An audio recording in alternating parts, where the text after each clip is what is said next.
Your price is too high. It costs too much. I can get a better price from a dealer down the road. You're going to have to do better than that. Objections are a natural part of the selling process, so don't be terrified of objections. Embrace them. As you work with a prospect, understand that as they begin to move from thinking about a purchase to having a genuine interest in buying, it's only natural that conflict will arise in their thoughts. That conflict is what we call an objection. And our job is to help the customer by knowing what to say to help eliminate or at least reduce the stress of making a purchase. When somebody gives you an objection, the first thing you want to do is always agree with them.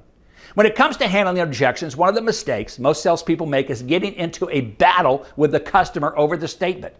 Ultimately, this causes the customer to either doubt themselves and their ability to make a decision at that moment, or to doubt the salesperson and their ability to understand the internal conflict they, the customer, is having. As a salesperson, when you hear an objection from a customer, the most important thing you can do is to agree with them that what they're saying is valid. As an example, if the prospect says, the price is too high, you would agree by saying, you're right, everything today is too high, isn't it? At that moment, then you start your transition.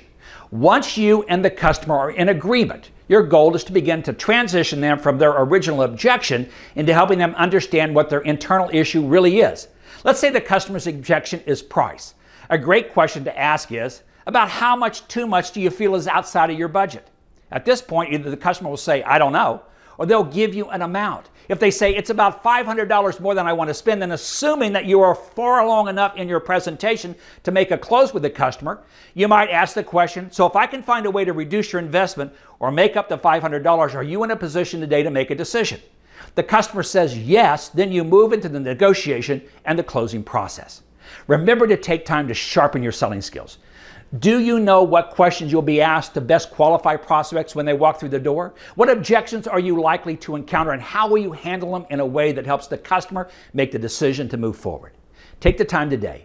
Practice how you move your prospect through your most common objections and watch your sales explode.